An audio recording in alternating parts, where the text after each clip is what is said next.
বাংলাদেশে ছিলাম, অধিকার পাইনি। আজ থেকে 1 বছর আগে এই মঞ্চে ফ্যাসিবাদী ব্যবস্থার বিলোপ এবং নতুন রাজনৈতিক বন্দোবস্তের স্বপ্নে খুনি হাসিনার পতন ঘটানোর ঘোষণা দেওয়া হয়েছিল। 1 বছর হয়েছে, কাঙ্ক্ষিত অধিকার পাইনি।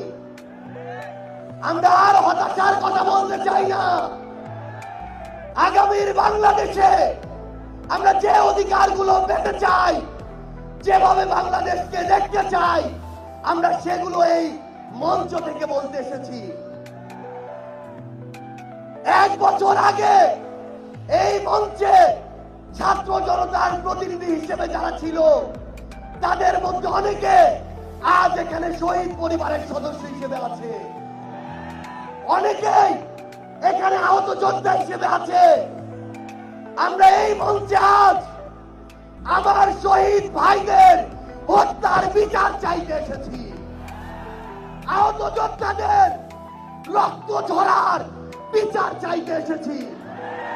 যে আওয়ামী লীগ, যুবলীগ, ছাত্রলীগের সন্ত্রাসীরা আমার সহযোদ্ধাদের রক্ত ঝরিয়েছে, সেই সন্ত্রাসীদের বিচার চাইতে এসেছি।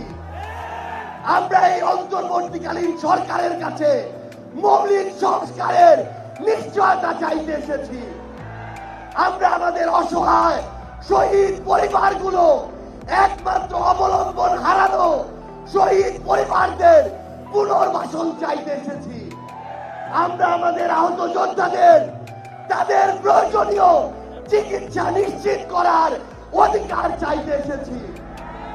আমরা আজকে এই মঞ্চে স্পষ্ট করে বলতে চাই, ওই 72-এ যেই সংবিধান একটা দলের সংবিধান ছিল, যে সংবিধানের ড্রাফট আরেকটা দেশ থেকে পাশ হয়ে এসেছে, সেই মুজিববাদী সংবিধান এই বাংলাদেশে আর আমরা থাকতে দিতে পারি না। আমরা আজকের এই মঞ্চে মুজিববাদী সংবিধান ভেঙে চুরে শেষ করে দিয়ে নতুন সংবিধান চাইতে এসেছি।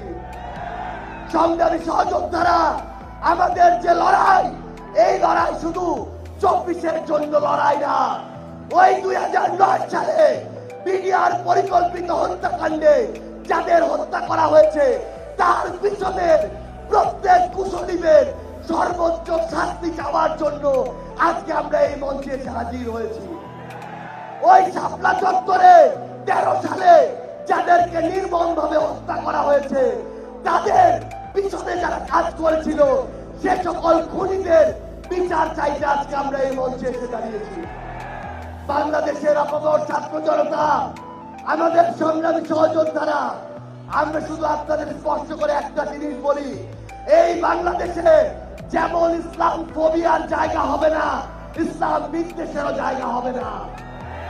এই বাংলাদেশে আমরা যেমন কোন জঙ্গিকে দাঁড়াতে দিব না, তেমনি কোন জঙ্গি নাটকও করতে দিব না।